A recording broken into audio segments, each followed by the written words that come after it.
কখনো কখনো আমি নিজেকে খুশি করার জন্য নিজের কল্পনার ব্যবহার করি। বলেন তো কখন? যখন ইন্টারনেট থাকে না। আমাদের মহল্লায় দুধওয়ালা আসে দুধ দিতে। হ্যাঁ, সেদিনকে আসছে দুধ দিতে, দুইটা মেয়ে গেছে দুইটা হাড়ি নিয়ে তার কাছে দুধ নিতে। দুধওয়ালা জিজ্ঞেস করে কটুক, আমার দাদা কেজি ওটা 1 পোয়া। এই পর্বের শেষ পারফর্মার তারেক মাহমুদ, কিন্তু সে আসার আগে তার অডিশন কেমন ছিল চলুন একটু দেখে নিই। ইশতিয়াক ভাই, অদ্ভুত সত্য, দুনিয়ায় সবচেয়ে সৌভাগ্যবান পুরুষ কে বলেন তো? কে? সি বিচের ক্যামেরাম্যান।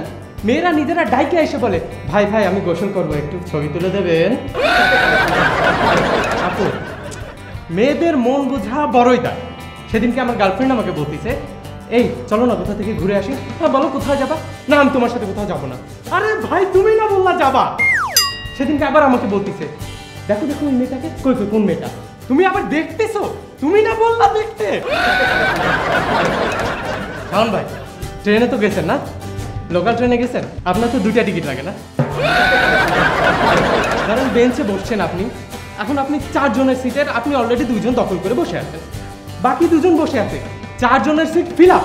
এরপরে হচ্ছে বাংলাদেশি মানুষ যায় বলবে, ভাই একটু একটু একটু জায়গা দেন, একটু বসবে। ট্রেন একটু ধাক্কা দেবে, আবার একটু যাবে, আবার একটু ধাক্কা দেবে, একটু যাবে, জোরে ধাক্কায় পুরো সেট হয়ে যাবে।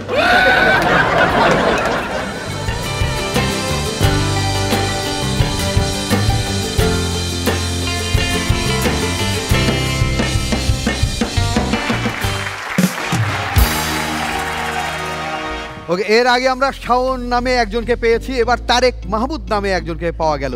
এই নাম বলার সাথে সাথে ওখানে তারেক মাহমুদ আমাদের মেন্টর ওখানে ভাবছে যে আমার মতো করবে নাকি আমাকে ছাড়িয়ে যাবে। প্রত্যাশা নিশ্চয়ই আছে, সেম কালারের মধ্যে সেম ডিজাইন। আসছে তারেক মাহমুদ খুলনা খালিশপুর থেকে।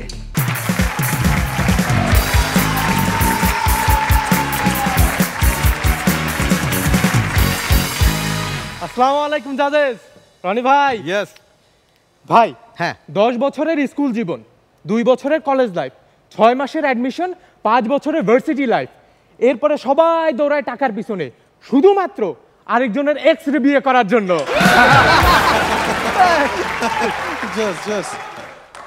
আপু, বাঙালির সবচেয়ে আফসোস হয় কখন জানেন? কখন? ধরেন দোকানে কিছু কিনতে গেছে, ভাই এটার দাম কত?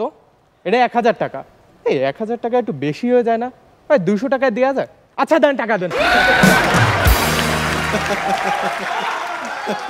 সেদিনকে তুষার ভাই রনিবারে ডাকে বলতিছে, এই এদিকে, তুই তো আমার অনেকদিন ধরে চেনো তাই না? আচ্ছা কত? আমি কি আধা পাগল না পুরা পাগল?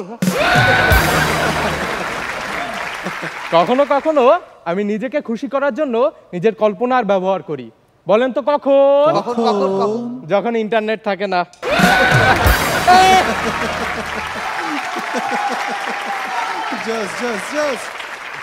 আচ্ছা, আমরা কোনো কিছু ভাবতে গেলে সবসময় উপরের দিকে তাকায় কেন ভাবি? কেন? আমরা যে কোনো দিকে তাকাই ভাবতে পারি, আমাদের মাইন্ড সেটআপ তো সেম থাকবে, মাইন্ড তো সেম। আচ্ছা আমি এই যে তবলাওয়ালার দিকে তাকায় ভাবি, থাক আপনার দিকে তাকায় যা মুখে আসতেছে তা বলা যাবে না। আচ্ছা রনি ভাইয়ের দিকে তাকায় ভাব, নেভার মাইন্ড। আমি আপুর দিকে তাকায় ভাই, ছি আই হেট মাই মাইন্ড। আমাদের মহল্লায় দুধওয়ালা আসে দুধ দিতে। হ্যাঁ, সেদিনকে আসছে দুধ দিতে, দুইটা মেয়ে গেছে দুইটা হাড়ি নিয়ে তার কাছে দুধ নিতে। দুধওয়ালা জিজ্ঞেস করে কটুক, আমার দাদা কেজি ওটা 1 পোয়া। Thank you.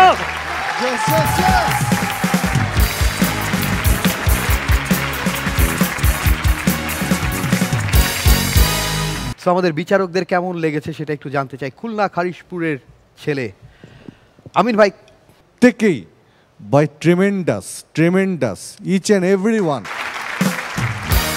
এবং সেই সাথে তুমি তো অসাধারণ। মনে হচ্ছে সামনে তুমি একদম বোমা ফাটিয়ে ফেলবে পারফরমেন্স দিয়ে। Best of luck, all the best. অনেক সুন্দর ছিল।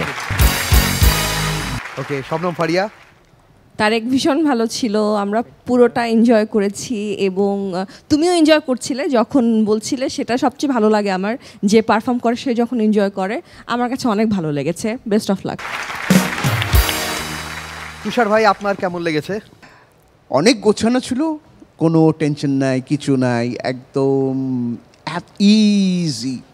বেস্ট অফ লাক, খুব ভালো ছিল। Thank you